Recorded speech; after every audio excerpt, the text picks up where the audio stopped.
Good morning, everyone. Is everyone sitting comfortably and ready to start?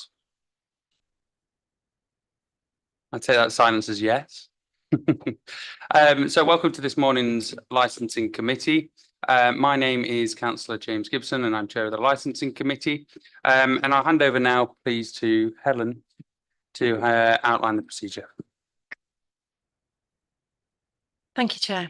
Under agenda item number 1, there are no appeals against the refusal of inspection of documents. Under agenda item 2, there's no items which require the exclusion of the press or public included in the agenda.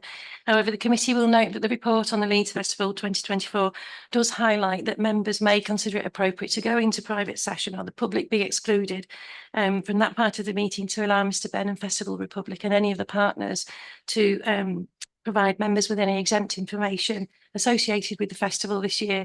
That exempt information might fall under the categories of the financial and business affairs of the organisation or partners, or indeed any information related to the action to be taken or proposed to be taken in connection with a crime and the prevention investigation of a crime. So those sort of issues fall under access to information procedural 10.43 and 7.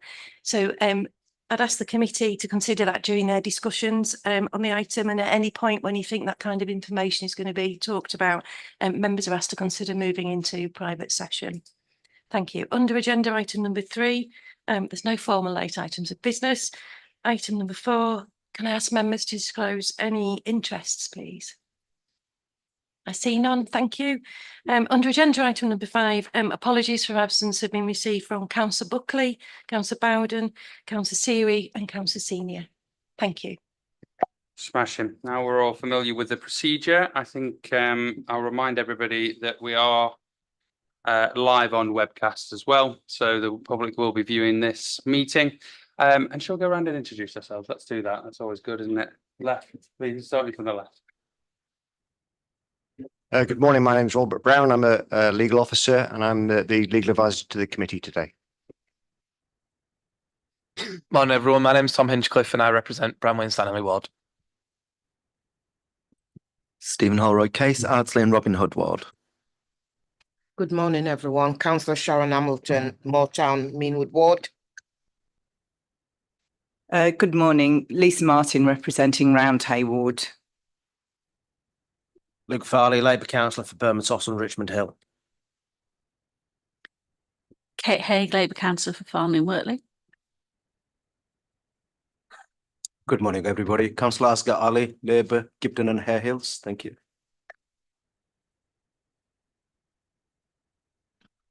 Good morning, all. Ivan Tuff from the Security Industry Authority. Good morning, everyone. Dan Byrne, Public Health Lead for Drugs and Alcohol at Leeds City Council. Morning, everybody. Ruth Turner, Team Manager, Environmental Health. Morning, Sophie Hardesty, Senior Environmental Health Officer, Environmental Health. Morning, Nick Island from West Yorkshire Police. I'm the tactical commander on nights at the event. Good morning, Andrew Pennington. I work for Festival Republic, the off-site traffic coordinator. Good morning, I'm Vicky Chapman. I'm Head of Sustainability for Festival Republic and Live Nation. Just sat behind here, there's no mic, so I'm going to borrow Melvin's. Thank you. Good morning, Melvin Ben, Managing Director of Festival Republic. Good morning, my name is Georgie Hanrahan and I'm the Event Manager for Leeds Festival. Good morning, Hannah Corrigan, Licensing Coordinator for Festival Republic. Good morning, Nick Bedford from West Yorkshire Fire and Rescue, Emergency Planning. Morning all, Dave Good, West Yorkshire Fire Service, Operational Resilience. Good morning, Richard Perritt, Leeds Taxi and Private Hire Licensing Service Manager. Good morning, Claire Smith, Head of Safer Neighbourhoods. Nicola Ray Parentum, Licensing.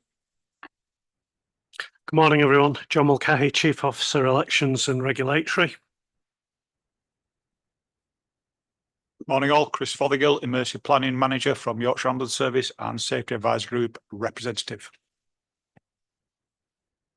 Morning, Mike Norcliffe, Council's Traffic Team. Good morning, Dave Skupski, Operations Manager for National Highways and lead for Leeds Festival. Morning, everybody. Councillor Norma Harrington, Wetherby Ward. Councillor Matthew Robinson from the Harewood Ward. Morning, Councillor Ed Carlisle for Hunslet and Riverside Ward. Morning, Councillor Rick Downs, Otley and Eden Ward. Hello, I'm Helen Graham, the clerk. Have some people at the back. Do you want to introduce yourselves? Do you want to say hello? No? All right. Yeah, welcome everybody. Thank you for taking the time to be here this morning. Welcome, John, as well. Nice to see you. I hope you're feeling better. Good. In that case, we shall move on to agenda item number 6, which is minutes of the previous meeting held on the 8th of July 2024. I'm looking at members. Are we happy to approve those? Yeah, fantastic. And in which case they are approved, and we shall move on now to agenda item number 7, which is Leeds Festival 2024. And I shall invite it's Matthew, Nicola and Seamus, is it, to introduce this item. But it's just myself, Chair, they're all poorly. Not my fault. So thank you. The committee today asked to consider the report for Leeds Festival 2024. The report provides updates on the progress leading up to this year's event to be held at Bramham Park across the August Bank Holiday weekend. The premises licence for Leeds Festival is issued in perpetuity and contains a condition that requires the event management plan and any revisions to that plan to be approved by the licensing committee before the event. Listed at paragraph 4 of the report are a number of enhancements which were introduced for the 2023 festival, and these are set to be repeated for this year. In attendance to provide comments and updates are representatives of Festival Republic, partners of the Safety Advisory Group, and councillors Harrington and Robinson, who jointly chair the local councillor and resident working group. Due to the evolving nature of the event management plan, this is not finalised until shortly before the event, and the committee in previous years have delegated its approval to the Chief Officer. So the options available to members today is to either delegate approval of the final event management plan to the Chief Officer, or alternatively for the matter to come back before a licensing subcommittee shortly before the commencement of the event, and for this we'll be looking at a provisional date of the 20th of August. Any such final approval will be taken on the receipt of further satisfactory reports from all SAG partners. So thank you, Chair. If I can hand over to yourself and Festival Republic.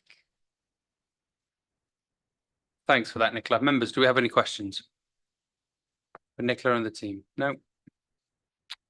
Cool. In that case then, Mr. Ben, we'll hand over to you and your team, please. Chair, thank you very much. Actually, George is going to lead through a short presentation and we can take questions either during or after at your discretion, Chair. Thank you.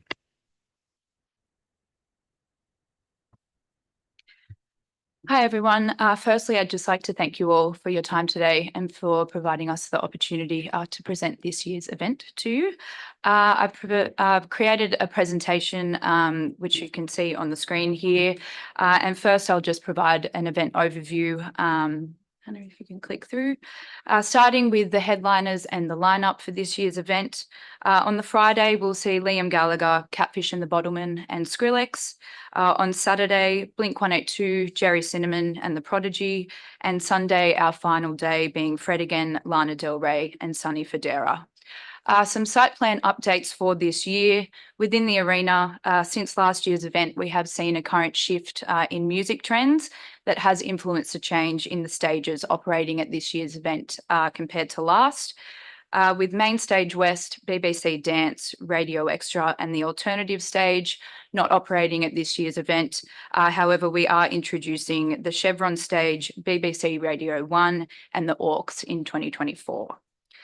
Within the campgrounds, due to the increased popularity and success of the Eco Campsite last year, in 2024 we have introduced a second Eco Campsite, as well as introducing a dedicated quiet camp and solo camp. In regards to late night entertainment, the Chevron stage will also be home to the Silent Disco this year, which is now providing late night entertainment within the arena. With this increased coverage and capacity of late night entertainment being accessible both within the campgrounds and the arena, in 2024, the Anachronica stage will not be operating. And on to the next slide. In regards to fire safety, same provisions are in place in 2023 with the continual ban of campfires and barbecues. In regards to medical welfare and safeguarding, again, same provisions in place for 2024. X-ray facilities will be on site again at this year's event and staffed by a reporting radiologist. In 2024, we will see the return of charities and organisations having presence within the event site. These include SARC, the Sexual Assault Referral Centre in conjunction with West Yorkshire Police, Brook, Sexual Health and Contraception Service, Festival Angels, providing roaming teams, safe space hubs, a prayer cafe and lost property services, Oxfam, which is a charity tackling poverty and raising money for their cause with an engagement space within the event. Forward Leeds, a drug and alcohol support service. Samaritans, mental health support and suicide prevention service. The Salvation Army, tackling homelessness and providing employment support and youth groups. Egalitarian, a women's safe spaces and drink spiking awareness. Narcotics Anonymous, providing drug support. And Safe Gigs for Women, promoting female safety and raising awareness for unwanted attention at gigs. This year, Alcoholics Anonymous will also be joining us, facilitating 2 daily meetings. And there will also be a sensory space within the arena operated by Diverse UK, which is providing a safe and quiet space for patrons who need a break from the festival. Moving on to our safety messaging and campaigns this year. With our continual focus on the safety of welfare of both patrons and staff, we are promoting numerous safety messages and campaigns both in the lead up to and during the event. These include the Look Out for Each Other campaign, promoting safety around drugs and alcohol, consent and keeping an eye out for one another. These will be shown through screen messaging on stage screens, through social media and adverts, both within the festival and on travel routes. This has been created in consultation with FACT, the Festival Advice Campaign team.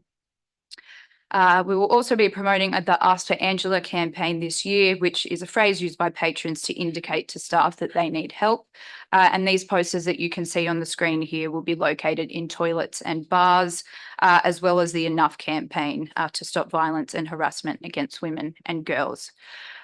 Within staff toilets, we will also have a modern slavery poster that you can see on the screen, which is aiming to reduce labour exploitation and providing information and resources on how to get help, as well as Brook consent messaging, which will be shown on stage screens.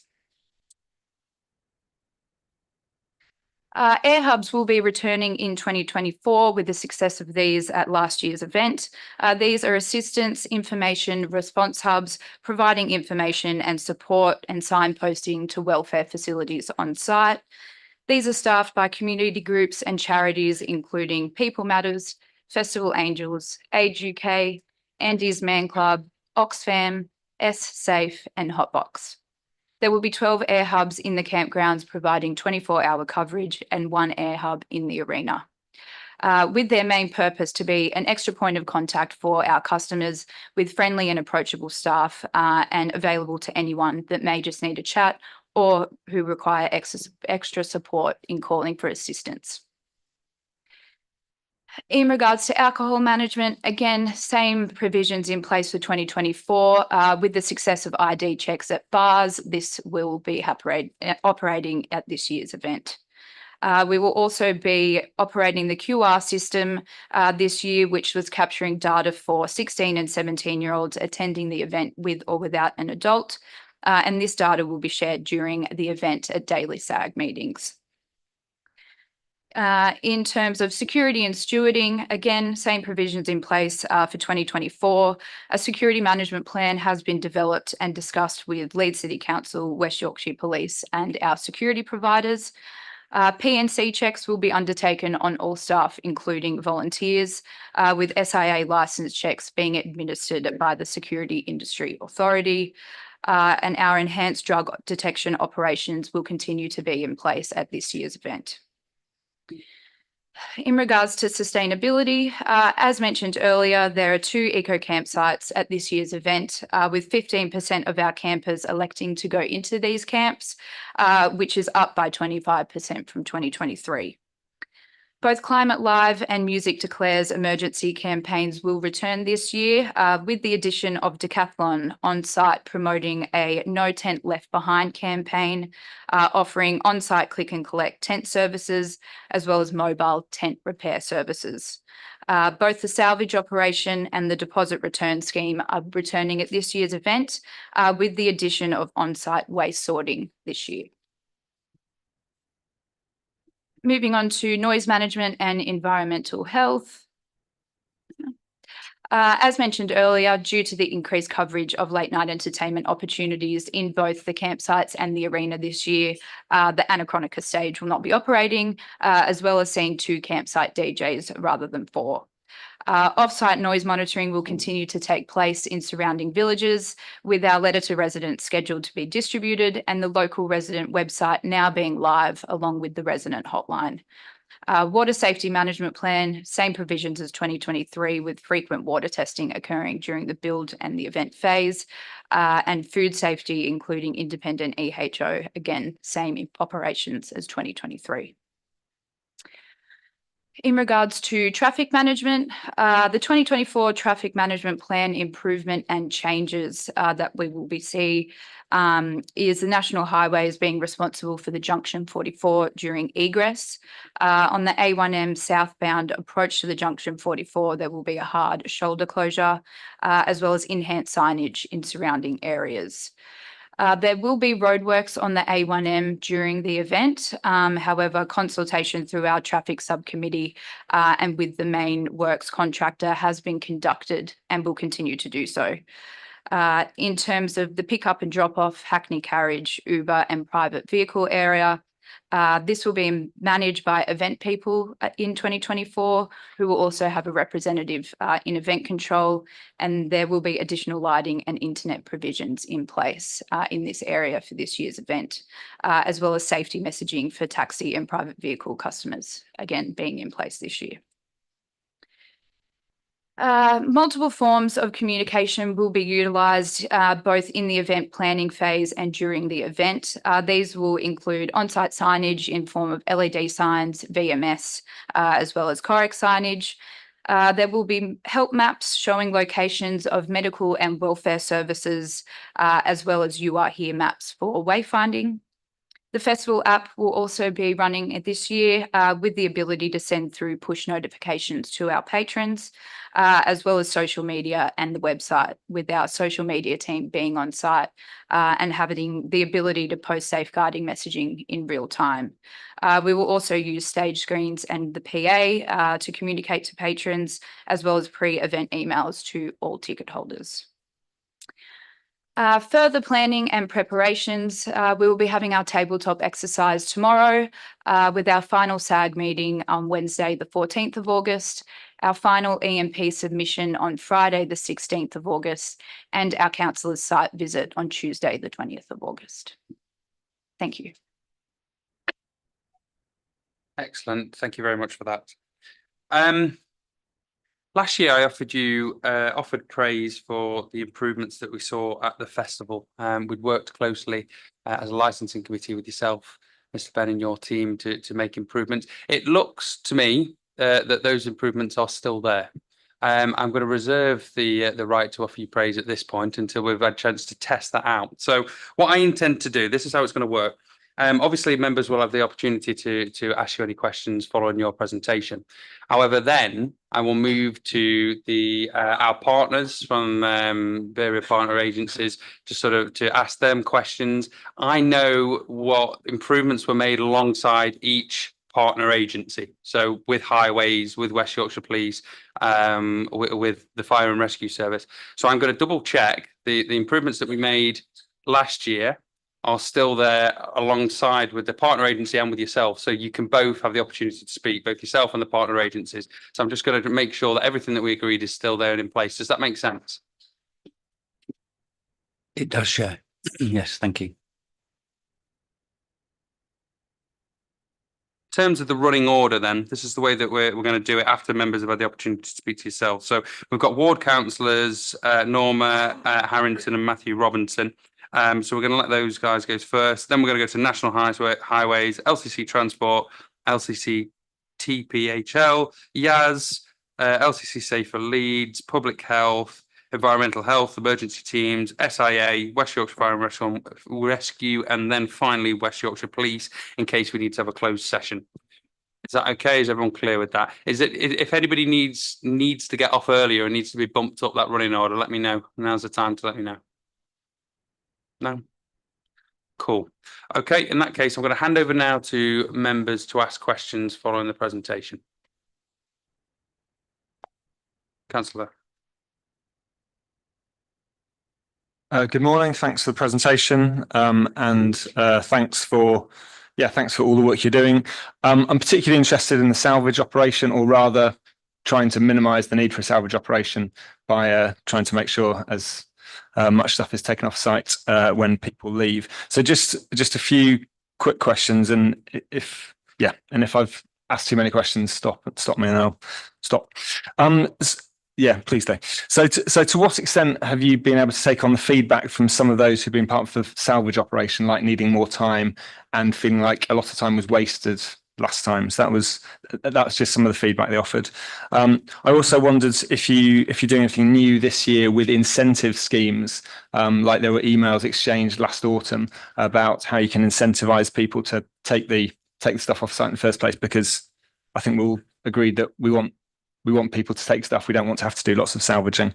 I'd be interested in hearing a bit more about the decathlon scheme, and can you just confirm that they'll be on site, because that's possibly a real game changer as long as they bring an army of people. And perhaps just one other question, not on this, it was about women's safety. So it got a mention in the presentation, but I wondered, to what extent are you working with local organisations? Like, there's really good organisations in the city like Women's Health Matters, and also this is maybe a question for licensed establishments everywhere, but to what extent are we absolutely confident that every bar staff knows that what Ask for Angela is? Thank you. I can come in on the first points around the salvage and the decathlon scheme. We have set up a sustainability subgroup. We met earlier in the year in May to go through the salvage feedback. So that's been really useful to work through those points together. The salvage operation this year, it's still the same times, arriving between 2 p.m. to check in. We're working with the team on site to find out the best route to get people in. It was Purplegate last year and then Bluegate the year before. So each year taking on the feedback based on how people are coming through, because it's making sure out the organisations and the cars and the vans that come on are safe in terms of how that's managed. So requesting support from our traffic management teams on site to get people on, and then health and safety briefed and registered as quickly as possible. That's working with our site team are looking at that at the moment. So I'll be able to come back to you on more details shortly on that one. And then it's all day on Tuesday as well. So 10 a.m. for a briefing and then 6 p.m. to exit the site. In terms of any longer, it just does all depend on when we need to vacate, because obviously you have to balance the salvage with the clear up operation as well. And it's very, very organised from that perspective. We're in close communications with our cleaning team to make sure that when the salvages move on into another field, they're able to go in then and then clear the rest of the campsites.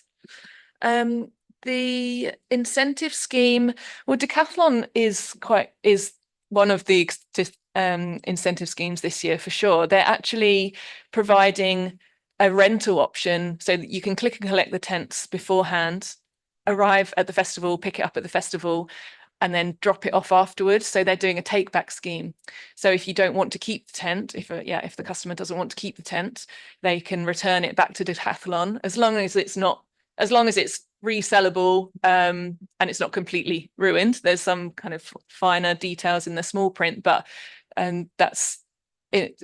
And they're selling it at a comparable price compared to what the generally kind of cheaper tents are at the supermarket. So there's a 2-man tent for £29.99 and a 3-man tent for £39.99. So, and that's one of the issues really, is that people can buy really, really cheap tents. So it's fantastic to see a retailer actually stepping up and seeing the part that they can play in this. And then alongside the actual rental options and click and collect, they have their tent pledge, which is no tent left behind. So we're also reflecting that messaging in our own sustainability messaging. So we've had our kind of no tent left behind and take your tent home campaign for years. So we're combining the two, and to run almost alongside or to fit together with the Look Out for Each Other campaign, we're grouping all our sustainability messaging with the Look Out for the Planet campaign. And then that also does tie alongside with Music Declares Emergency, which is No Music on a Dead Planet. So we're just putting kind of more of a holistic approach to all of the messages that are going out, and the tent campaign is still a really big part of that. And then kind of going on to women's safety. But if you want me to touch on any more of those points, happy to do that from sustainability perspective. But the women's safety, I'll move on to Georgie. It's okay. Thanks, Vicky. In terms of, women's safety, we, as you can see in that presentation, we will have a presence of organisations on site with the focus of women's safety, such as the SARC and Safe Gigs for Women and Egalitarian. In terms of other resources, we do have welfare spaces on site, both within the arena and the campgrounds as well as the air hubs, which was shown in the presentation. In terms of the Ask for Angela, this will be briefed to bar staff.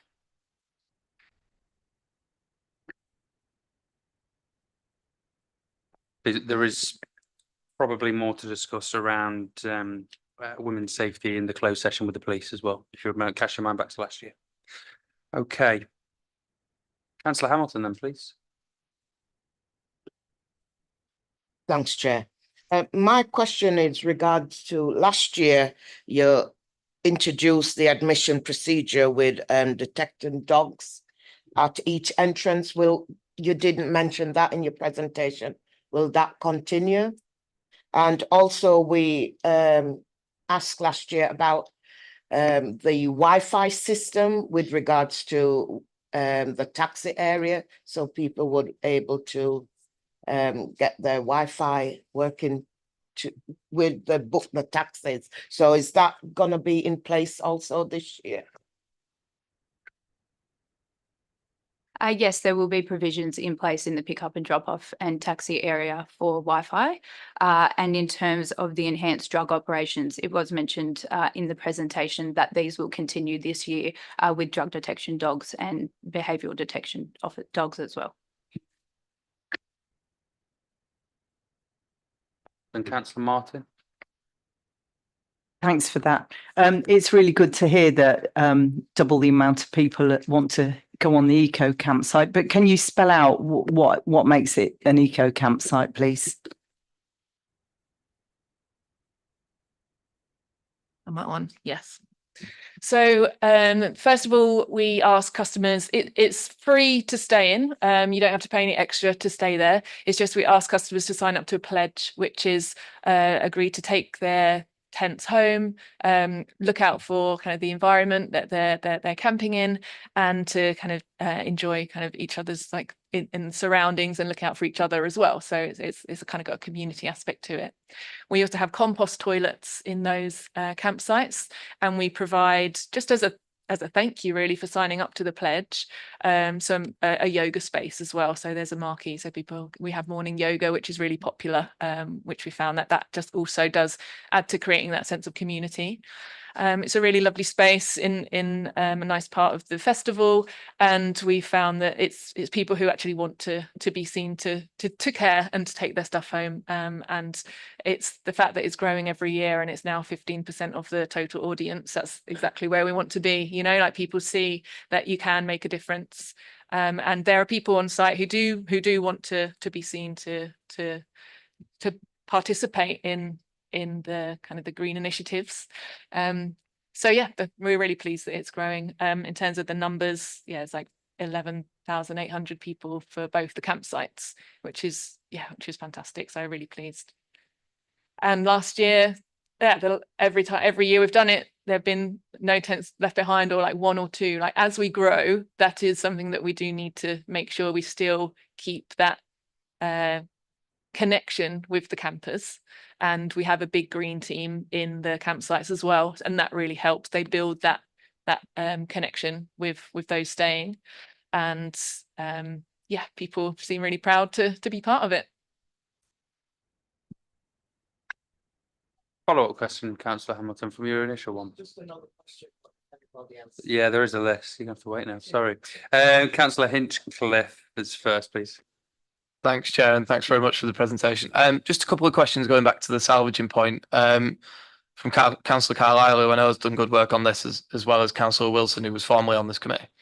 I understand you have to put an application in to Festival Republic. If you could say a bit more about how many applications you've received so far, and do groups outside of Leeds apply for salvaging opportunities, and if so, how many of them are you getting as well in comparison to Leeds-based charities and community organisations?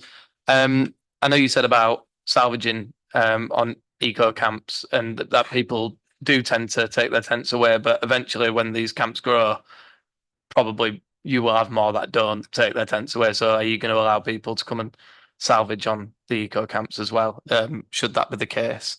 And that's all. Thank you. So number of groups that have applied so far, we've got 72 groups in total. Last year there were around 400 individuals that equated to.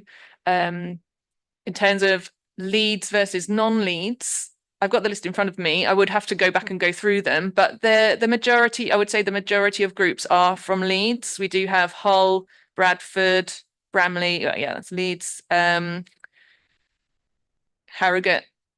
Hearts for Refugees, they're national. So we do get a few national groups, but I would say majority are in the surrounding areas of Leeds. And what was the last one? Sorry, your last question?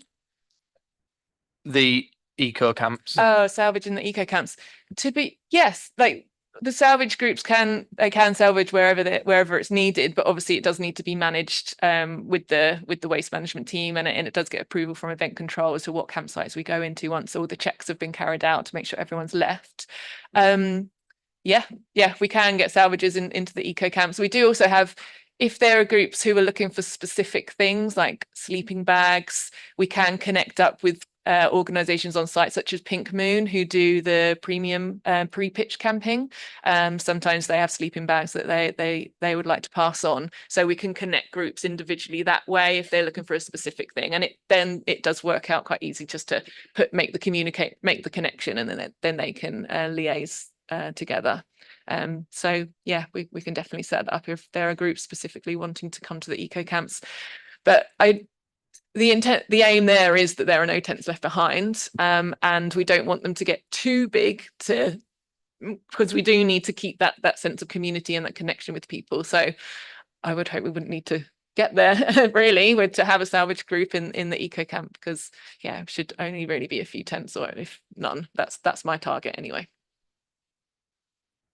Chair, could I just add, in respect to the salvage, if there's a further discussion that the council want to have about the salvage, I'm very open to that. Either via the SAG or by different members, if that's needed at all. Yeah, there is a subgroup, isn't there? Do any of our members on here sit on that? It used to be Councillor Wilson. He did sterling work, didn't it? Is anybody else? Yes, yeah. Well, let's have a conflab at the end of this meeting then, and make sure that some of our members sit on that subgroup. Councillor Ainsley. Sorry, just very briefly, thank you for that very comprehensive answer. Who do you have coming from Bramley? Because I'm the councillor for Bramley. Luckily, it's in alphabetical order. So I've got Bramley Phoenix Football Club, been approved, and yeah, that's it. Bramley, the football club. There's quite a lot of scout groups, guides, girl guiding. Yeah, it's very okay. varied. Yeah. Thank you very much. You're welcome. And I'm happy to provide a list if needed as well. That would be really helpful. Thanks. Okay, I think so. Yeah, thank you. My questions, I want to ask some questions generally about paying for things on site, and then specifically around taxis and private hire. So are you largely a cash-free site? You know, is cash widely used? Obviously there are issues around you know, security of using that as a means of payment these days. And then quite specifically, and a bit of bugbear of mine is taxis and private hire, guaranteeing that they will take card payments, because obviously if people are relying on cards, they will not have cash, or they may not have had access to cash, or they may have come to the festival, had such a lovely time, they've spent it all. And obviously card payments are a really secure way of getting to and from the site. So what's the use of cash on the site, and how does that relate with taxi and private hire? This is a cashless event, so we will only be taking card within the event site. In terms of communicating to patrons, we can do comms saying if you are expecting to travel by taxi, then please bring cash. But other than that, it's a cashless event, and we don't want to promote cash on site, obviously. And just come back on that, I think what I would prefer you promoted was that not that your patrons bring cash, but that the taxi and private hire vehicles drivers that you're working with guarantee to be able to take card. Yeah, we can't do that, I'm afraid. And one or two, we can do it with Uber. One or two of your colleagues and fellow councillors are not fond of Uber, but Uber do work cashless. But in terms of the Leeds City Council, Leeds private hire, that's really up to them. We wouldn't, you know, we do work closely with them, and we like working closely with them, but I don't think it's in our power to say that all the drivers have to take cashless. If anybody could guide me differently on that, I would be happy. The Hackney Carriage Trade, the JTC, have just had a word with me and assured me that all their drivers are able to take card payments. Is that correct? Yeah.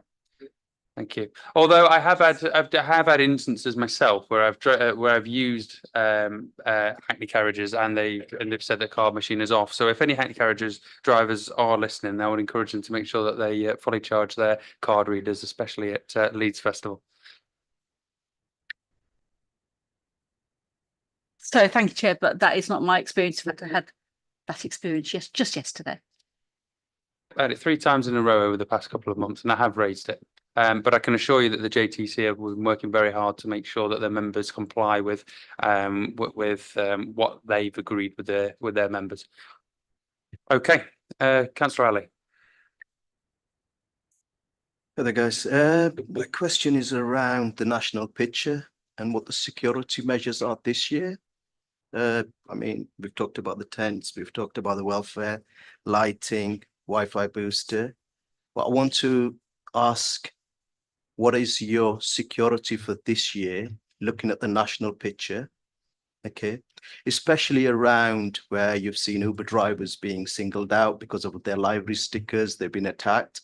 So what measures or extra measures of security you have put into place, what numbers you had last year, security personnel on site, and what have you increased it by? If we do get a spillage or disorder, how do you intend to contain that? And that's it. Chair, I would prefer to take this in the private session at the end of the meeting, if that's okay. Yep, that's absolutely fine. Are you happy with that, Councillor Raddy? Yeah, in closed session, just so you can have more information. Yeah. Councillor Hamilton, you wanted to come back in? Councillor Ali's just asked my question because I had it written down there with regards to the item tension that's going on, what security, etc. Okay, members, any other questions? I can't see anybody indicating, in which case we shall move on to a list of partners, including councillors Robinson and Norma Harrington. You're representing councils, aren't you? Parish councils. Yeah. So can I just hand over to you guys? Thank you, Chair. Yeah, we Matthew and I co-chair a working group which includes all of the parish councils where people are affected by the festival. Largely, it's more in the Harewood ward that the villages are affected by it, whereas the event is actually being held in Wetherby ward. So Wetherby, Boston Spa isn't particularly affected. The smaller villages aren't particularly affected. Wetherby town can be, but the main issues are with traffic management and free flow of access for villagers, which are all in Harewood ward. But we meet regularly with Festival Republic. We have police, highways representation on those meetings throughout the year. And it's been a learning process. And really the work that we've done over the last 3 years has meant that some of those improvements have been made. Most of the parish councils are particularly keen and happy to be involved in that. And we're very thankful for the fact that you do take account of what they're saying. And we now have coordinators in more villages than we used to. There just used to be Thorner, but now we have them in other villages as well. So there's a lot more interaction between Festival Republic and the parish councils. All the letters are going out to all the residents in those parishes this week. We heard last night at the meeting that they've gone to printers and that they should be landing on doorsteps. And we do have people checking that they've been received, so we can report in if they haven't had them. So everybody should know about the facilities and how they get in and out of their village while the festival's on. So we're really grateful for the fact that you do that. One of the major issues that Councillor Hamilton brought up was the Wi-Fi in the pick up and drop off area. And we were pleased to hear that you have actually increased that facility this year also. So that's me from my perspective, but Matthew might want to add. Thanks, Norma. Yeah, and just from my side of things, I think we've raised across the year a number of the issues that some of the members have raised on this committee as well, around things like drugs prevention and support, women's safety on site, the sustainability, noise, everything where we've agreed an approach with Festival Republic has been adopted to date, which is, and I don't see that changing in the future either, because it's been a really constructive approach. When we've looked at things like noise attenuation or noise capture equipment, new sites have been added and new equipment introduced. When we've looked at how we changed the communications plan, that's been worked through and it's made it a lot easier for residents. That residents portal that's on the website has solved a lot of problems that we saw back in 2021. And there are a number of things that I think Melvin and his colleagues haven't said. And I'll just give one example here, because I think it's some of the things that you don't see that takes place. So in Thorner alone, there is a community fund. Many of the villages have a community fund for some of the tickets that are available to them that goes back into spend on projects within the community. In Thorner alone, they are now engaging with a sustainability project that's looking at reducing emissions, the energy, the heat loss from many, many public buildings that are in that local community. That would not be possible for those buildings in that area, particularly given the heritage assets that they are, without the community fund being available. And that's the sort of thing that perhaps doesn't get captioned in licensing, but I think is unfair to not mention, because it's work that wouldn't happen without Festival Republic and the community that are there. So from my side of things, we've seen a real improvement in the last 3 years. I'm sure Melvin, like others, can remember the trips down to Tesco where the aisles were cleared of crates of beer and there were rivers of mud going through. None of that we've seen in the last 3 years in particular. So from our perspective, we see there's been real positive steps moving forward. There'll always be opportunities to adapt and to change it, to improve. But as councillors, we're very happy with what we've seen to date. Yeah, thanks for that. That's great to hear. And you know, you came last year as well, Councillor Harrington, and said a similar gave us a similar picture of how you've been able to work together for those villagers in your ward. So thank you for doing that and for your continued work as well. You obviously do a good job, and thank you for Festival Republic for that engagement. Does anybody have any questions for the councillors? No. Okay, thanks again. In which case then we'll move on to National Highways, please. Is it Dave who's representing National Highways? It is. Good morning, Chair. Thank you. In answer to your question that was posed earlier in terms of whether Festival Republic's presentation around the off-site traffic management and our involvement and the improvements that have been made in the last few years, whether they're being carried forward to this year, yes. From our perspective, I think I've come and talked in previous years around the positive engagement that there's been, and that has continued this year. I think the off-site traffic management plan has been recognised as being successful for the last few years. The main area of challenge that we continue to have was around egress, particularly on the Sunday night. And we developed some improvements to that operation last year, but they weren't fully enacted. So we've agreed that this year that National Highways will lead sort of the egress operation at the Junction 44 roundabout, which is the main pinch point and area of focus. So my traffic officers will be working there in conjunction with the police on the Sunday night and through Monday, and I'm going to be overseeing that operation directly. Any other changes are generally very minor, slight improvements to signing. The main difference and challenge this year is going to be the roadworks that are in place sort of on the M1. Those works are just being extended at the moment this week. So the M1 will be in sort of roadworks from Lofthouse all the way up to Hookmore as part of an improvement scheme that's ongoing there. So we see that will present a challenge in the areas of congestion are going to shift, but I'm quite hopeful that will mean that the area around Hookmore where the M1 and the A1M meet will flow better because the traffic will be throttled by the M1 scheme. We are trying to push some of the traffic over to the A1M, some of the festival traffic over to the A1M instead, to use that route in rather than getting caught in the delays that we're likely to see on the M1. But don't have any further points, but I have to take any questions. Dave, that's great. Any questions, members? Yes, Lisa.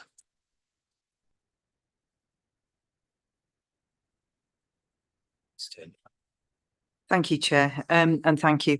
I'm just want to ask whether the role that taxis play in the public transport system from around the festival, whether that consideration can be given to acknowledging that in terms of access to the same routes as other forms of public transport, like the buses. Thank you. Thank you. Yes, we have been working through this year, both with Festival Republic and Leeds City Council Highways. We've had a number of meetings with taxi licensing and the representatives of the trade around their access routes into site to see whether there are any improvements that can be made.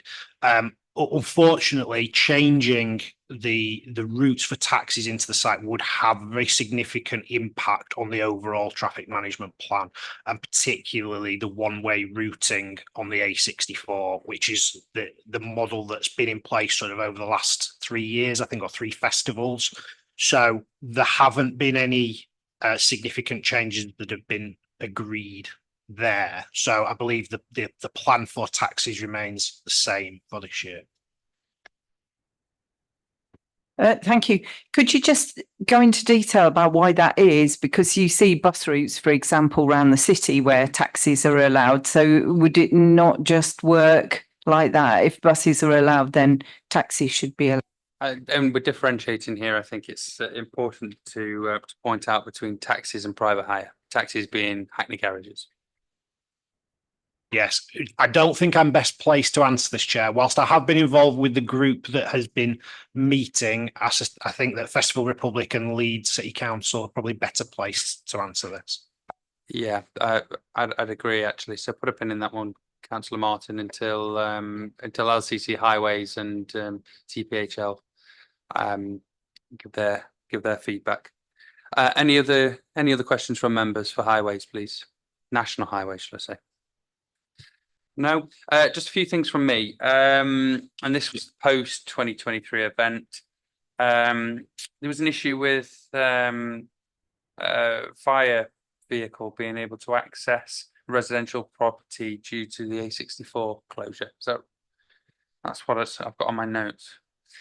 Fire response vehicle prevented from accessing residential property via A64 road closure. What are we doing about that?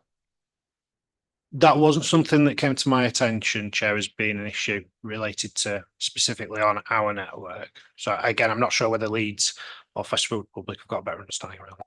Someone indicate that they're aware of that. Yeah, well, Yorkshire Ambulance are. I mean, the fire service or highways aware of this and what we're doing about it. West Yorkshire Fire, we're aware of it last year. We have spoken with Festival Republic at the various SAG meetings that we've had at Bramham Park, and we believe it's been resolved now, hopefully through signage and better briefings to the stewards. As it was at the time, it was a CLM watch manager who was in a what we call a 4x4 car rather than an actual fire appliance. So luckily the fire appliance could still take an alternative route to get to the domestic fire at the time.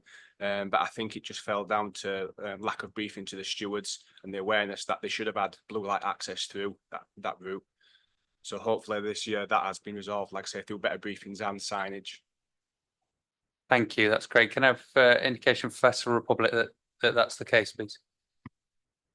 Yes, we're looking into having emergency vehicle access only signs rather than road closure signs at those points, as well as briefing to all stewards at those locations on the blue light route.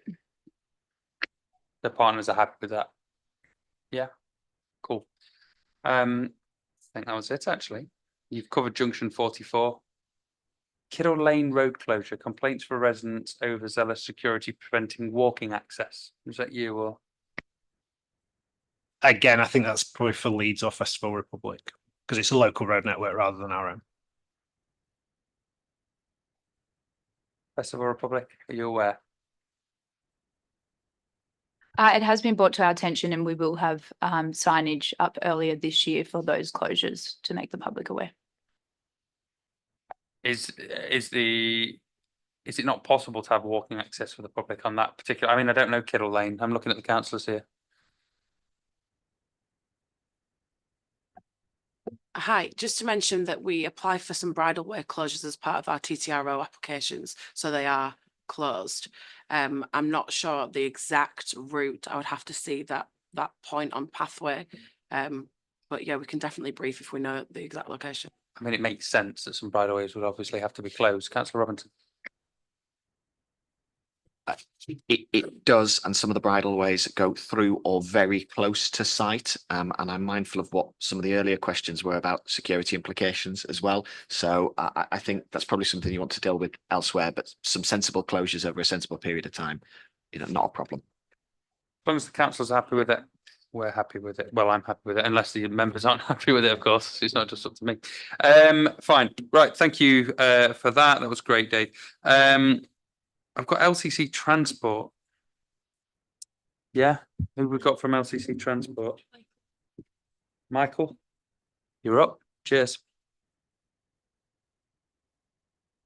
Yeah, I'm not sure I've got a lot more to add to the overview that Dave provided, but I think that the taxi question is probably the most prominent one that keeps getting asked. And as I understand it, if you start letting through that volume of traffic, it starts to have a major impact on the flow going into the festival. So it could lead to further delays and to the hard closure. I think is possibly better answered by Festival Republic and Pennington but it's to do with the knock-on effects that might have. You start letting a lot of traffic through. Sorry, can't hear in the back, Chairman. Yeah, it's Michael, isn't it? I'll put you on my thing. Michael's saying that it's due to a knock-on effect that it would have on traffic flow.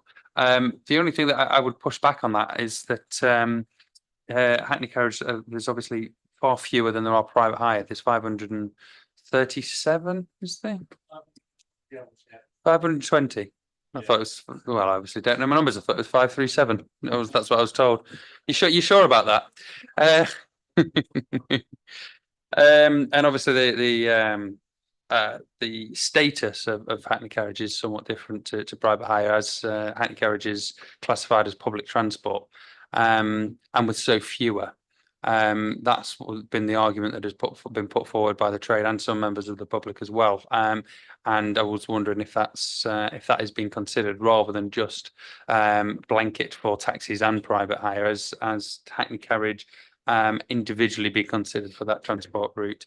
And you know, if it might be that somebody else wants to answer that question, just if you're not sure. And I'm offering that up to anybody to have a conversation about. Yeah, and that's a good point as well. The wheelchair from Hackney Carriage WAVs, which might lend weight to that argument. Anyway, is anybody able to comment? Yes. I would just add, Chair, that we, as I mentioned, we have had a number of meetings through the year where we have explored a range of different options, both ourselves, Leeds City Council, Festival Republic and taxi licensing, and we haven't come up with something that is satisfactory to all that is different from what we're currently doing, but we have looked at a range of different options. I mean, is it a case that local residents would complain about the amount of traffic from Hackney Carriage? Have you had complaints as councillors, or is it actually just because of traffic flow? And I struggle to understand how 550 additional cars would, but I'm not a traffic management expert, so please explain to me. So again, Festival Republic may wish to come in here on this, but historically we've had a number of complaints about taxis essentially looking for the shortest possible route, and what they've taken is routes through villages that have been taken, and it's been a stream of traffic in the past that's happened, and then others have followed that lead that's there. So having that more coordinated approach has not just helped the villages who are impacted by this, but it's helped those who are the passengers in the taxis too, because we've been hit by road closures, people have hit points and they've been turned around. So historically there have been some changes on that and challenges for us, but appreciate Chair Festival Republic may wish to come in.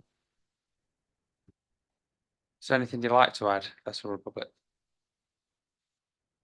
Chair, yes, I'd like to just hand over to Andy Pennington, who's our traffic expert, and sits on all the groups and has gone through it in all the detail, and will be able to bring full clarity as to the reasoning behind the continued status. Yeah, that'd be useful. Thank you, Mr. Ben.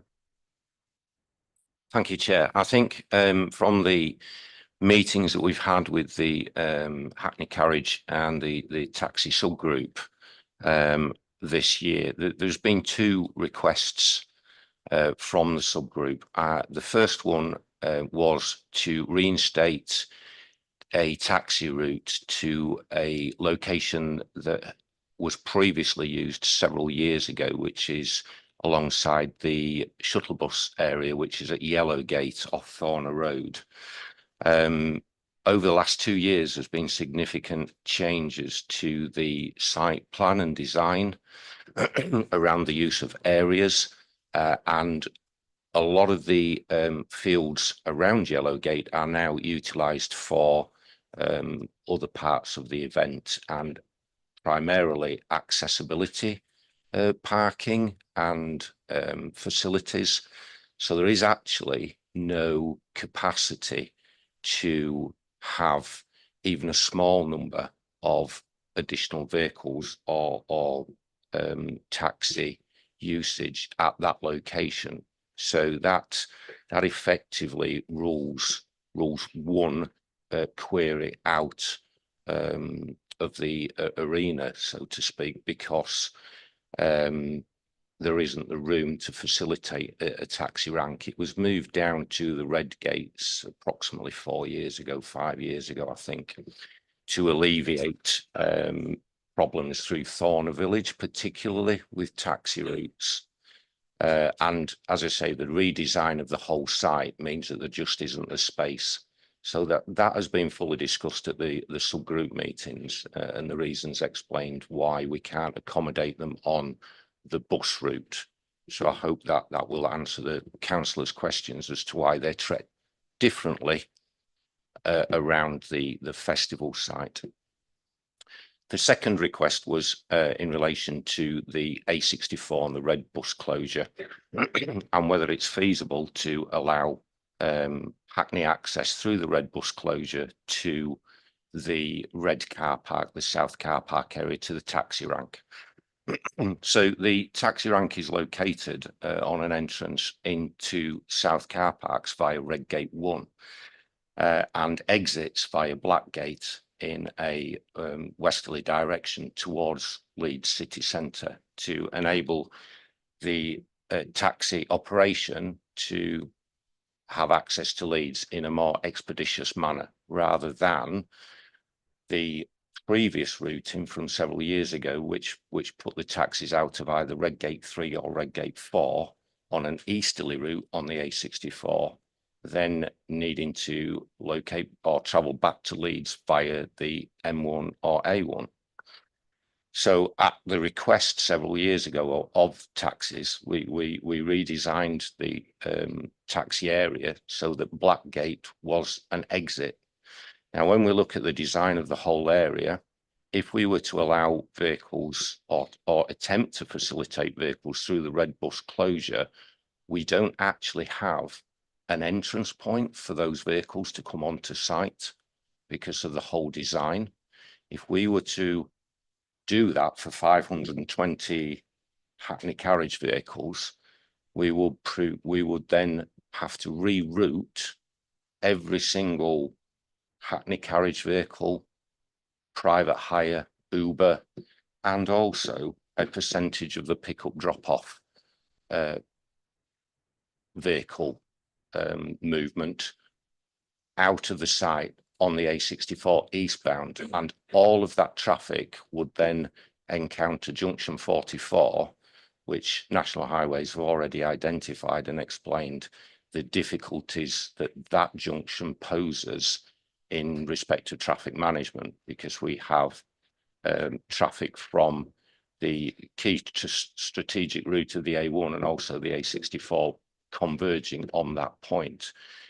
So it's a complicated plan which works, and we've seen operates very, very well in its current guise, removes a significant amount of traffic from the local communities from the previous plan, which was around the A58, affecting Collingham and the other villages around that route, and also provides a significantly shorter and greener transport route into the site for all traffic. So whilst it's appreciated the concerns of taxis and Hackneys, if we amended the plan for 520 vehicles, it would have an impact on probably tens of thousands of vehicles, throwing them into a significantly more congestion, which would then impact on the travelling public, not just the festival attendees.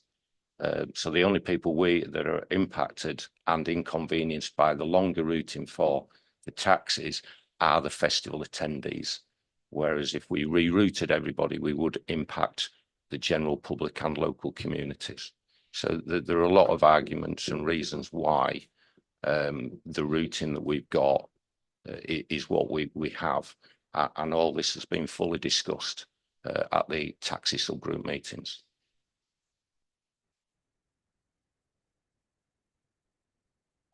Okay, thank you very much for that. I mean, look, that's really complex and nuanced, isn't it? And without having a map in front of us, I think we'd find that difficult to follow. But it does sound very thorough and like you've thought about it in depth. and also consulted with numerous stakeholders. I'm happy for members to go to any of those subgroup meetings. I mean, it sounds that, you know, obviously the plan that's in place now needs to remain in place. We can't change it at such a short notice. But if members would like to go into that subgroup to make sure that they're happy with the plan going forward, then I'm happy to arrange that.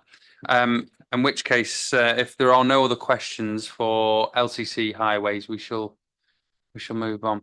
Councillor Ali. Chair, we've had a reply across by the gentleman around design problem, and he's saying that it's complicated plan. I want to know who for. Routing we have and in place at the moment is not up for change. Yet we've had transport over there. They've said that they've explored options. Okay, we're talking around 520 vehicles. So if we've explored options, what options have we explored? So is this just to understand, or is this to give a reply that we've been looking at this for this long? And here what I have from the gentleman across is a reply rather than trying to understand. So I'm not quite sure what National Highways, Transport and the gentleman across are trying to put here together. It's a design problem that needs to be rectified for the long term, not the short term. And going forward, we're going to have this problem over and over again, whether it's 520 taxis. So the route that's already been used, has anybody measured what impact that route has on the local residents and the community? Would it not elevate if we took those taxis out to use the bus rate, which is the Hackney carriage? Now, if there are abusers, then we have sanctions in place, but that has not been explored because we just simply think it's a design problem and it's complicated. So we'll just leave it. We'll give a reply instead of understanding it and actually putting systems into place, and we haven't.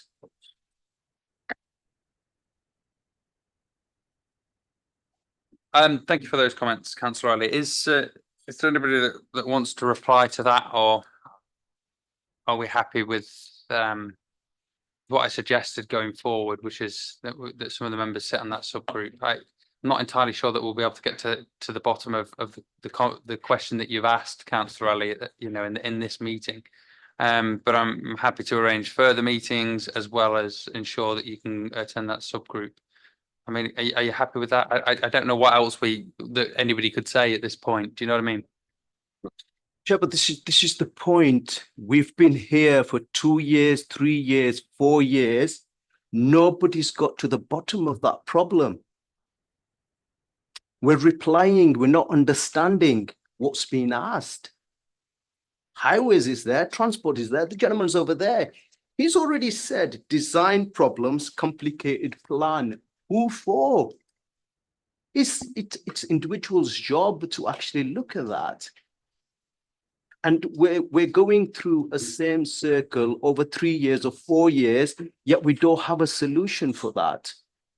I think, look, that since I've sat on the licensing committee, the traffic flow has improved significantly, especially since ELO opened as well, for the general public, for festival goers attending the festival.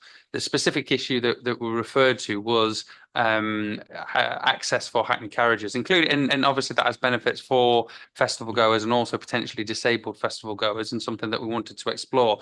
But in terms of, you know, what you've mentioned or suggested there, I think actually the consensus amongst SAG partners and the public, including, you know, my ward is very close to the festival, is that the traffic flow has improved, both ingress and egress, and we've seen significant improvements in that regard.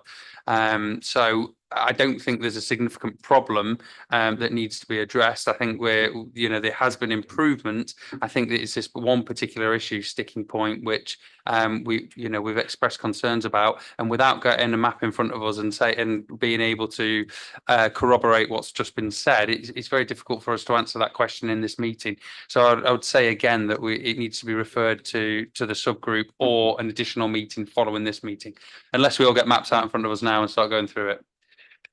Javid, you're indicating you can come and whisper in my ear and I can ask a question potentially for you, if you like.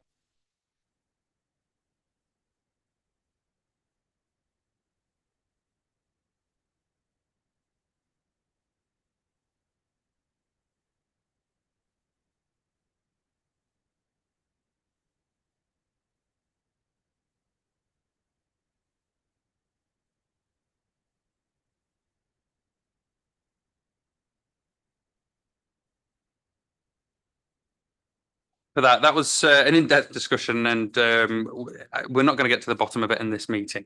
Councillor Martin, I will allow you to come in. Just can you put me on the subgroup? Thanks.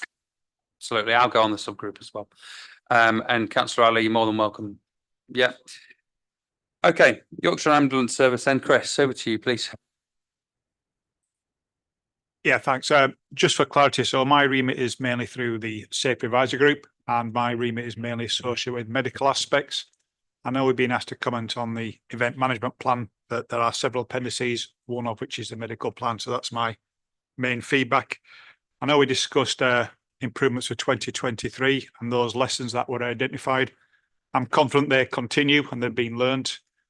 We started very early on with Festival Republic with the early identification of a medical provider, which is Elite EMS. They are well versed. They've done the festival before and other similar festivals. So we've already got that network in place. We met with Festival Republic, Elite EMS, ourselves, the integrated care boards and the acute trusts with the Leeds hospitals. We've had several meetings. We're on version 4 of the medical plan. Those feedback comments have been taken on board and have been changed. So again, I was reassured by that. I suppose the top lines really in relation to 2023 X-ray facilities have been confirmed and will be on site. They're important because they reduce the need for any off-site transfers. So we're reassured that with the X-ray on site, it should cut back on those transfers. And we did see that for 2023. There was minimal off-site transfers. We work on a matrix under what's called the Purple Guide that talks about different tier of events and the resourcing that's recommended. The resourcing put in place for this year is at tier 5C, which is the largest it can be, which is 50,000 plus. And the cover is if not anything above the guidance. So again, that is that's further reassurance. Similar to last year, but enhanced more, mainly associated with some of the recommendations from Manchester Arena Inquiry.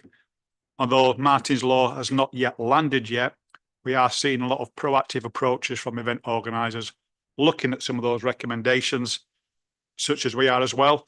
So one of those recommendations is to have the kind of statutory service providers on site. If this was at a stadium, then that is a requirement, a legal requirement under the Green Guide. This event doesn't fall underneath the Green Guide, it falls underneath the Purple Guide. It mentions about having the blue light partners, but it's not a legal responsibility. So Festival Republic have gone that little bit further and they've approached the Yorkshire Ambulance Service and our commercial services to provide on-site ambulance liaison officers, which will be covering Thursday for the kind of the early bird kind of session. And then it'll be 24/7 cover from Friday right through to Sunday. We are putting in place what we call a tactical and operational commander. That gives councillors hopefully reassurance that on site they have competent commanders, qualified, who hold the national occupational standards for ambulance control. We are only there really for the kind of the what ifs. So the business as usual, Elite EMS are well versed. So our staff there are mainly in case of a critical or a major incident, but they're also there to offer assistance. So Festival Republic, Elite EMS, they may not be as well versed with the hospitals and the different pathways we have within Yorkshire. So if Elite EMS are unsure which patient should go to which hospital, we help with that. And that again is important to save any kind of what we call secondary transfers. So we ensure that that right person goes to the right hospital the first time. If that doesn't happen, sometimes we have to then do a secondary transfer, which obviously impacts on ourselves. So that's reassuring again. That's mainly the top lines. I don't want to go into the granular details. I've got a few little points that I want to expand upon again for reassurance, but I'd rather leave that to the kind of closed session. But no, I know we haven't got a representative from the integrated care boards, but Helen wanted me just to check about the X-ray facilities, which we're happy with, and it's already in place. So there's nothing that came back from the ICBs that needs to be brought up on this. I'm open to any kind of questions that you may have, but yeah, definitely improvements. Those lessons learned have been identified, and the current plans that we've looked at seem fit for purpose. That's great, Chris. Thank you. Thank you for that. And you know, I'm sure that as a committee we can be reassured that actually in previous years when you have attended, you've been willing to discuss what improvements do need to be made. So therefore coming here today and saying what improvements have been made and that you feel reassured, we can feel reassured that that's an honest and good account. In-depth account of what's going on. I think you mentioned everything, X-rays, the new medical provider, everything that we talked about in the past. The only one thing was between the liaison with the provider. I don't know if you mentioned that as in early liaison. I think in the past there was an issue with around not close enough liaison with the medical provider. I think that was addressed at last year's festival. Is that still the case that you've been able to have those links and early discussions? Yeah, I'm prepared to be corrected, but I think we first started meeting in late January, February of this year. So yeah, with the Festival Republic, identifying the procured provider early on allowed for those conversations. Yeah, and I think we had one physical meeting at our headquarters, and we've had several meetings virtual in the interim. Great, thank you, Chris. Members, any questions? Nope. Great, thanks again. Okay, we've got Safer Leeds, please, which is Claire, isn't it? Hi, just a couple of questions really. And it was just around, you talked around the enhanced drugs operations, obviously that everything you had.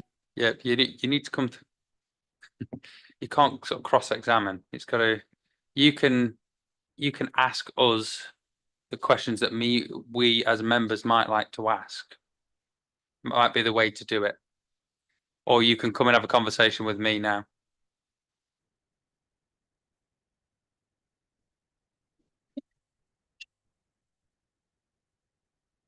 Apologies, Chair. I can't go back.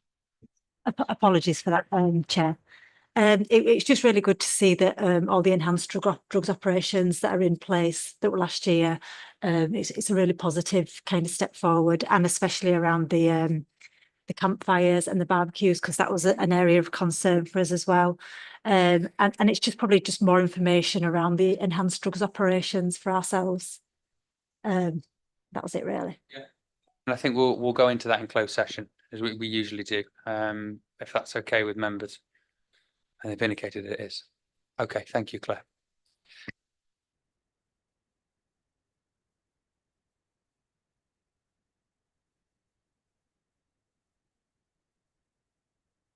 Dan, Public Health, please. Thank you, Chair. So just to give you an update on the Look Out for Each Other campaign. So this is a campaign that's been developed over the years by the Festival Advice and Campaigns team.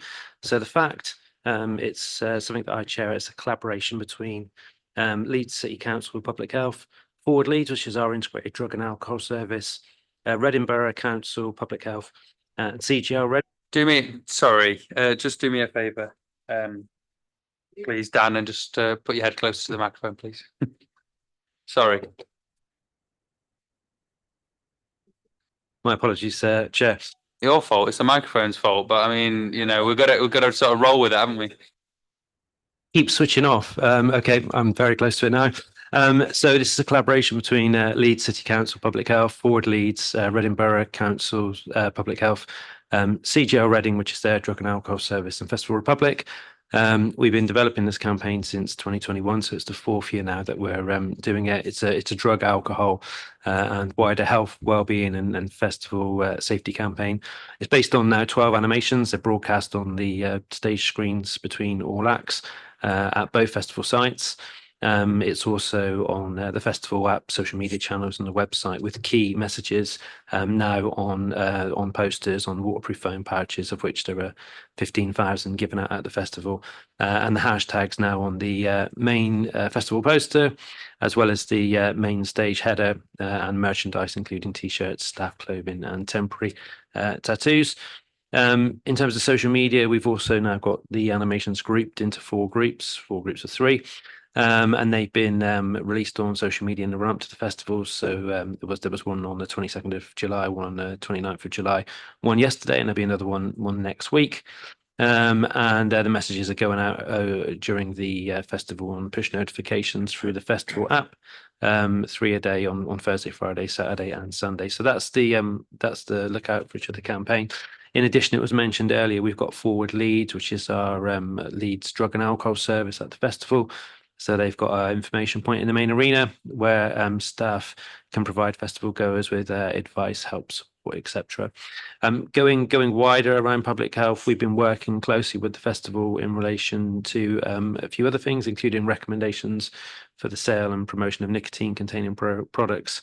And also health protection issues, including the importance of good hygiene, such as hand washing. And this year, for the first year, the festival will be running the new Leeds City Council hand washing campaign, as well as sharing key health protection messages for vaccination, heat, hydration, and sexual health. And that concludes my update. Thank you, Chair. That's great, Dan. Thank you very much for that.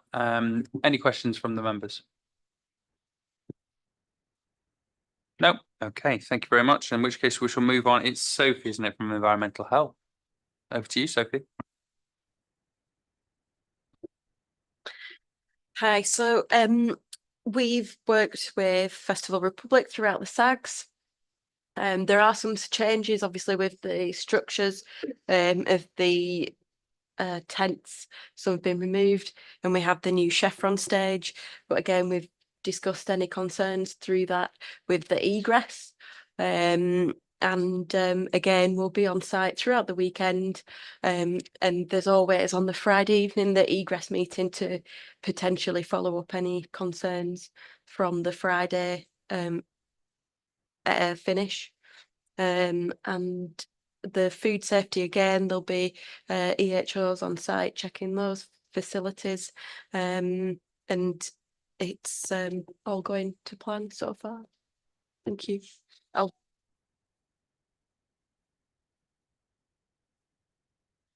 Hi, so regarding the noise and the noise monitoring, we have a well-established process in place. So it's the same consultants that have been used by Festival Republic for a number of years.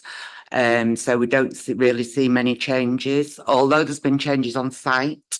That will be monitored. So we've got staff working from 6 o'clock on Thursday evening till 3 o'clock Friday morning, and then for Friday, Saturday and Sunday it's 9 till 6 through the night. So the staff there basically based off site, going around making sure there aren't any noise issues. We liaise well with the consultants, and if we do have any issues, we do get compliance generally.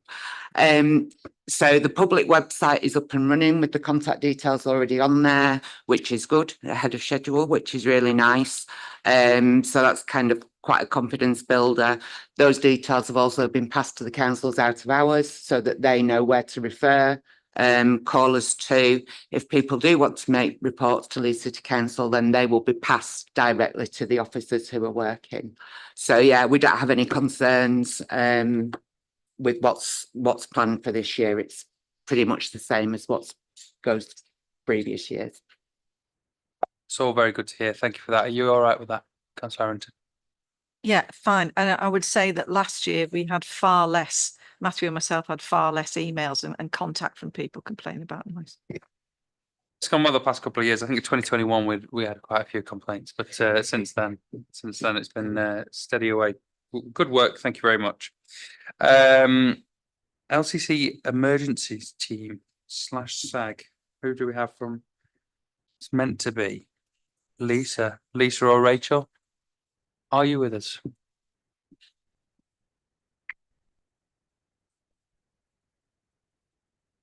Hi, it's Rachel Jowett, Resilience and Emergencies team and chair of the SAG. Obviously, with the SAG, we work with the SAG partners in communicating and coordinating the response from the SAG partners. Obviously, we're all around here today, so it's testament that it obviously works and those meetings are taking place and that feedback gets passed through to Festival Republic to action any concerns or issues, etc. So we've no real issues to raise in relation to the SAG or the emergency plans, because obviously we'll work with Leeds City Council emergency team, we'll work with the emergency partners in relation to any issues.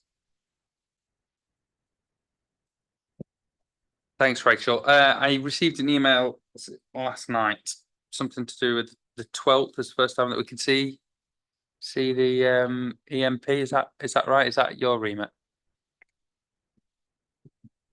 The SAG support have forwarded that in relation to signing off the EMP by the SAG partners on behalf of entertainment licensing and the chief officer.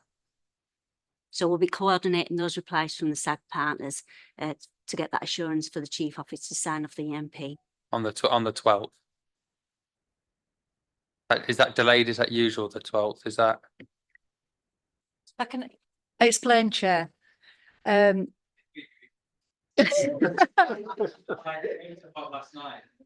What we've asked for all SAG partners is to provide feedback for the 12th of August, because last year we left it to literally the Monday before the festival and was a bit late to resolve any issues. So the ask is for partners to send feedback for the 12th. I appreciate listening to Festival Republic that the final EMP actually until the 16th. But if there are any issues in the meantime, obviously I'll flag them up as soon as possible so they can be addressed. But then depending on members' decision today, whether to delegate or to take the decision themselves, we will hopefully obtain all partners' satisfaction of the EMP for it to be signed off on the Tuesday. Can still have access to view that EMP, right? Sorry, say that again, Chair. But still get access to be able to view it, don't they?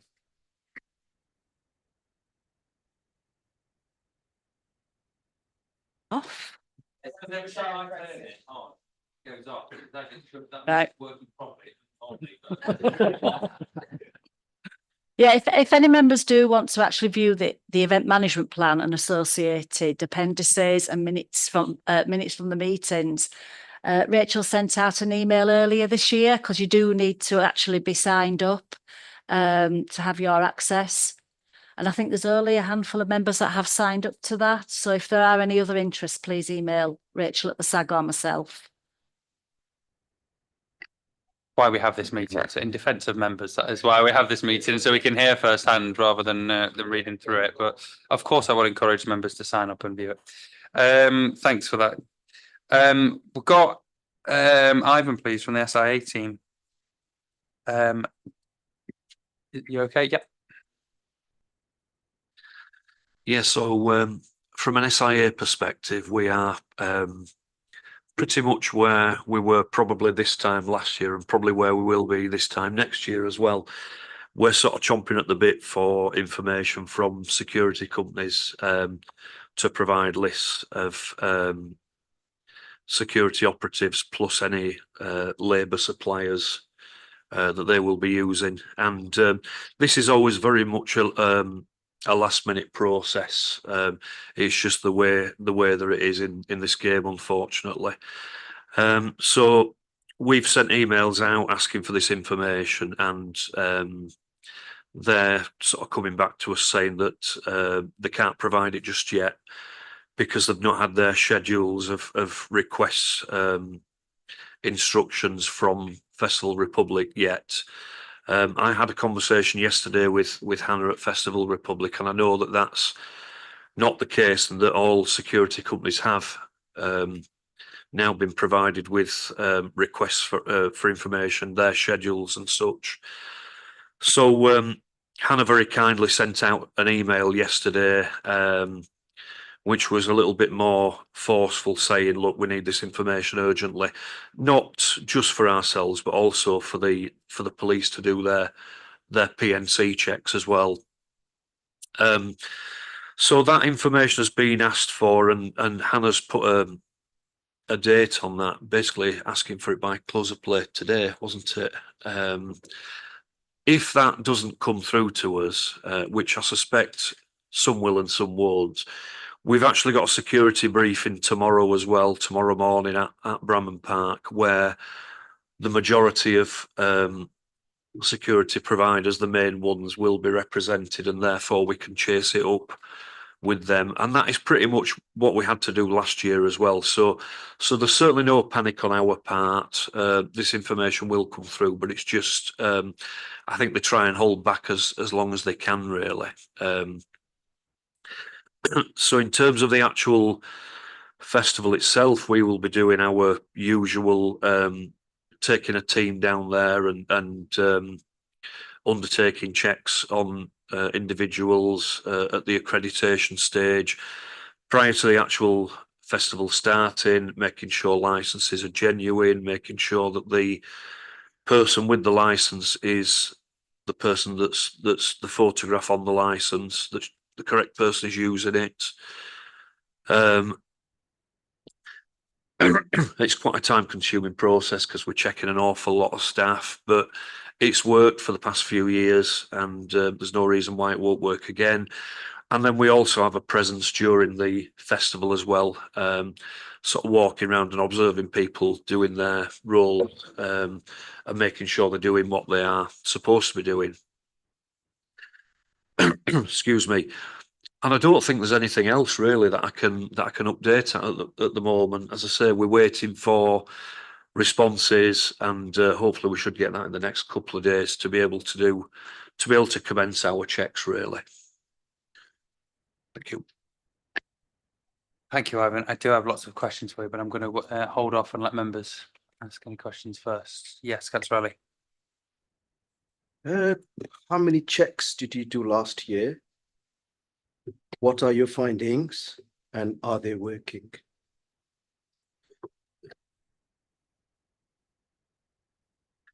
I'm sorry, I don't have the figures of the checks that we did last year, but we did an awful lot, hundreds and hundreds of them. There was a trend a couple of years ago where people were attempting to use fake licenses, but we've not had that now for the past couple of years. And I think that's because they probably know that we're attending. Or if they do turn up with a fake license, perhaps they think better of it when they see a team of SIA officers undertaking checks. Sorry, what was the other question? So when you are doing checks, is there a drop in numbers where you're saying there are fakes and XY? Is there a drop in that? Yeah, we're not finding any fakes now. We're not finding any fakes at all. And our own checks, the sort of priority is changing a little bit now that we're now looking at exploitation. You know, people where they are perhaps turning up in large teams of people. And, you know, we're making sure that people can communicate properly. That's kind of one of our priorities, really. But certainly the fakes, we're not getting them anymore.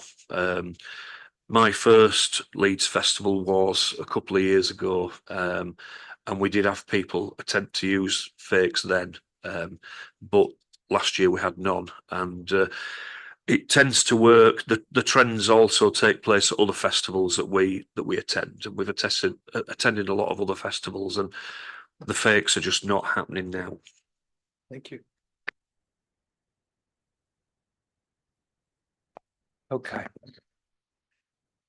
We sort of have the same conversation every year, really, and you made the same request for the past couple of years around. Sorry, I'm just getting my notes back up. Bear with me.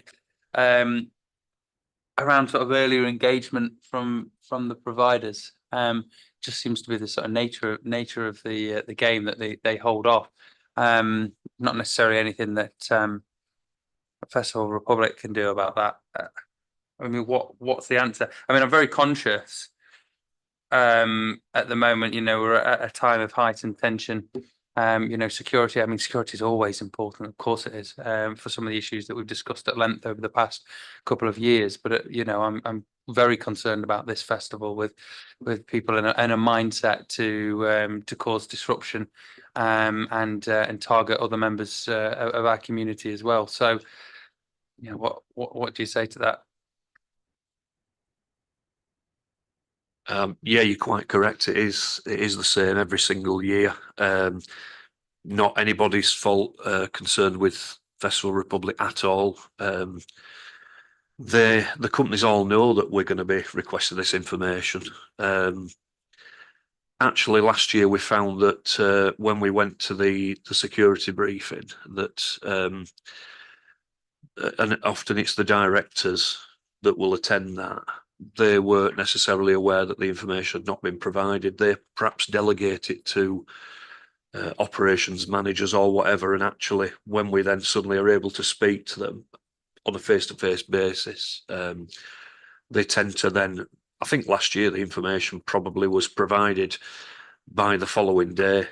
So I think it's good really that this security briefing takes place, because actually we had a small opportunity to speak and just to say, you know, we need this information, we need it now. And so we're not overly concerned really, to be honest. Yeah, in an ideal world we would have had it a week or two ago, but unfortunately in this game it doesn't work like that. So a couple of years ago when I think you first came, Ivan, to licensing committee, there was an issue with, how can I phrase this? Maybe I just go for it, to say the quality of security staff given COVID. You know, we've seen a big reduction in numbers, and trying to get anybody that we possibly can to make sure that we met the requirements for the amount of numbers required for the festival. As the quality of security staff return back to pre-pandemic levels, so we've got good quality staff on site. I'd like to say yes, really, from my own experiences. Yes, after COVID, there was definitely an issue there, because a lot of people left the roles and went into to do other things. So in the last couple of years, perhaps we've had new operatives who were brand new and learning the role. They've now had a chance to bed in a little bit and learn how to undertake the role properly. We've got, as it stands, I think we've got round about 450,000 licence holders, which is more than we've ever had. So the numbers are not a problem anymore. But yeah, as I say, from my own experience, I would say that the improvements have been there and have been witnessed by us, yes. Thanks for that. And last question. If somebody, so the tricks that you do, if somebody's been, say, arrested recently, and they hold a badge, an SIA badge, will that filter through so that they're struck off and won't be able to practice at the festival? So it should be a notifiable occupation, so we should get that information. I have to say it's not 100% accurate, because quite often at the arrest stage, they're asked at the desk what their occupation is, and for quite a lot of people, security is a second job, so they wouldn't necessarily say that they were a door supervisor or whatever. But I think we do capture the majority. We do have really good working relationships with local police, certainly in West Yorkshire, where we speak regularly, and you know, intelligence exchanges in the right legal ways and everything. So yeah, as I say, I don't think it's 100% there. I don't think it ever will be, but yes, we do find out about inappropriate offences and things like that all the time. So yeah. Thanks for that, Ivan. That's really useful. Well, we'll take a little comfort break before we go to West Yorkshire Police and West Yorkshire Fire and Rescue Service, including the closed session. Thank you, everyone. Say, I don't know what time is it now, 1:45. I'll give you 5 minutes. Well, 6 minutes actually. I'll give you to 10 to.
Sorry, I completely forgot to ask TPHL to do their bit. We've got Richard, please.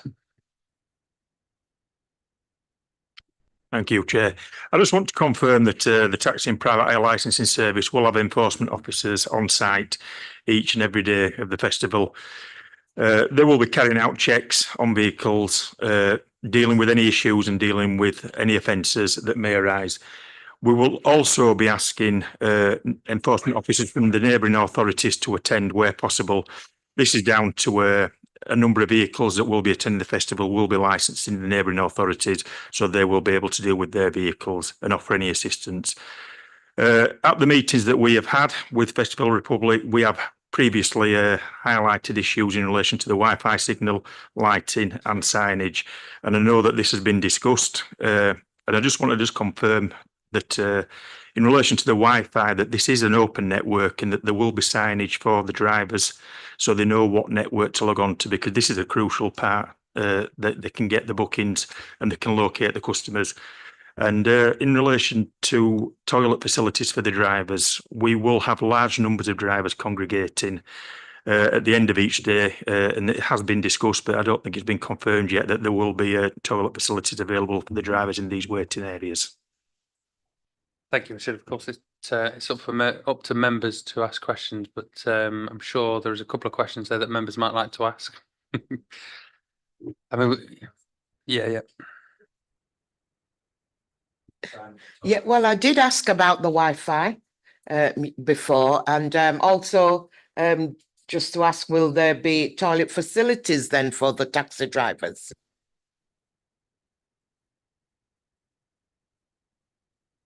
Yes, there will be toilet facilities in that area for the drivers, as well as signage in regards to the Wi-Fi network. Since we are on taxis, oh, sorry, you were in the corner there. I didn't see you, Councillor Downs. Thanks, Chair.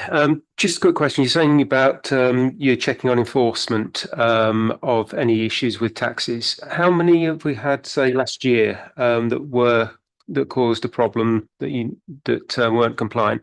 And you also said about other authorities have been invited. Do you know if they attend, and if they don't attend, what happens to vehicles from outside of the area where we don't have somebody checking them? Can we check, or what happens there? In relation to the second part of your question, any offence that takes place in Leeds will be dealt with by the Leeds enforcement officers, and we have an agreement in place that we can undertake checks on these vehicles and we can take any appropriate action required. So there is no issue with checking vehicles from the other authorities. It is just easier if we have enforcement officers from these other areas, as they have more up-to-date information on these drivers. And can you just repeat the first part of your question again, please, Councillor? Yeah, no, thanks for the clarity on that. That was what I was hoping to hear. I just wanted to make sure that was the case. The other thing is, no, I was just saying that how many non-compliant vehicles were there last year, just roughly? I don't have the exact figures. What I can tell you is that last year the numbers of non-compliant and offences were significantly lower than previous years. I think this is down to the increased number of enforcement officers that we do have at the festival. I can get you some specific figures, but we did have a number of prosecutions. But then again, we always get these at all events of this nature and this size. That's right. Richard, we've had around signage and access points. We've heard from the fire authority, we've heard from other people where signage and access points have been a problem. Now, I want to know, is there an improvement? Was there an improvement last year? And is there anything different, or did that work well with the signage and access points? Signage has come up over and over again, and that's something I want to know from your point of view, because you were on the ground. I think in relation to the signage, Councillor Ali, Yes, it has increased year on year. However, we have asked for more signage in relation to specific things, such as what I've just mentioned earlier in relation to the Wi-Fi network that's going to be about, and pointing to where the vehicles are, such as taxis and private hires, because there is a difference between the pair of them. So yes, it is increasing. I think it's improving on a year-on-year basis, and each year we will highlight any issues that we see and ask for improvements in these areas. They're the questions I was going to ask as well, actually. And but we have had good feedback from the trade year on year that around signage and the placement of Hackney Carriage and private hire. So I think things in the round have improved significantly. So thanks to TPHL for your sterling work as always, and for Festival Republic for supporting that. Next, then, it is West Yorkshire Fire and Rescue. I don't think we need to go into private session for this. I'm looking at Helen.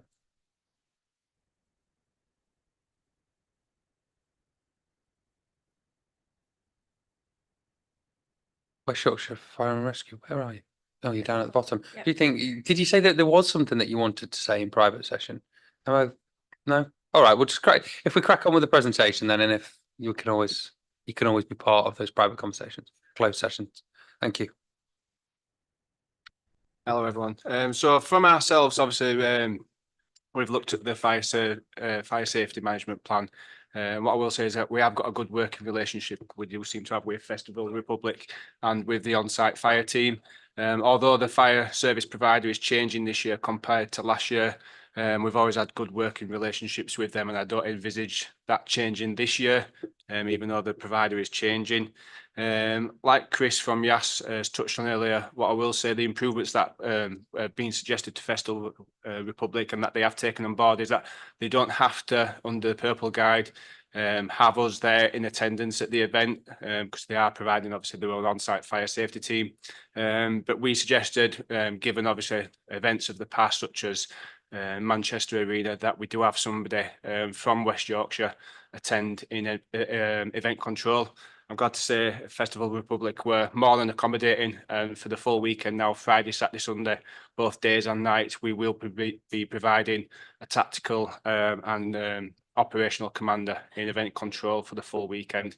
That obviously from our point of view is huge when it comes to situational awareness and reporting back to our own control centre, and when it comes to partnership working with obviously the police and the YAS on scene. But with regards to the actual fire safety plan, like I say, in large, nothing much has changed since last year, and we're more than happy from ourselves. That's great. And of course, we heard in the presentation around the ban on campsite fires and barbecues, which is welcome, isn't it? So cool. Members, any questions? No. Okay, so we'll have a. How do you think we should do it? I'm led by you here, Nick. Do you want to go straight into closed session, or would you prefer to give a public presentation? I mean, the public might be watching and might want some reassurance around what we're doing, and then we can move into a closed session for a more in-depth discussion around strategy for preventing drugs and violence against women and girls and all that sort of stuff. Yeah, I'm more than happy to give a brief summary and take questions, and if it's suitable for open session, we'll carry on. I'll bet and we'll save it, rather than me saying that and lead it. Yeah, you're the expert. Appreciate that, thank you. It's been argued. Yeah, so I'd certainly echo and affirm things that and the principles that the other representatives of the Safety Advisory Group have aired. We're satisfied from the police perspective with the event management plan. We have a command structure in place with a strategic commander, an assistant chief constable, tactical commanders and operational commanders, who since last year's event have been involved in feedback, review, reflection, discussion, consultation. So the planning has been, over a significant amount of months. And we're happy and reassured that that plan reflects the feedback and the threats and the observations that we've raised from information intelligence, ongoing analysis of crimes over the last event and the previous years. Similarly, though, I'd offer you reassurances that actually during the command of the event, Festival Republic's command of the event, and we're present on site with them, there is that conversation, ongoing conversation right across the period of the event, where we can respond and reflect to current and ongoing issues, whether that's dynamics within the crowd, traffic disruption, types of arrests that are being made at the operation. So it's a good and it's a healthy relationship where we can manage that risk or support them managing that risk across the event period. So no issues with the plan, and certainly from what we've seen, those recommendations from previous years have been put into this year's plan. Members, any questions that you think are appropriate for the public forum? No. I mean, some reassurance around. I don't know that it's been thought about what's happening, sort of more wider, and how that might impact on the festival and what we're doing about that. Yes, the actual deployment of resources, what resources are dedicated to the operation, and how and where and when they're deployed, is done through a threat assessment based on information and intelligence that we gather. And that isn't something that's just done periodically at fixed times. That's an ongoing threat assessment. So we have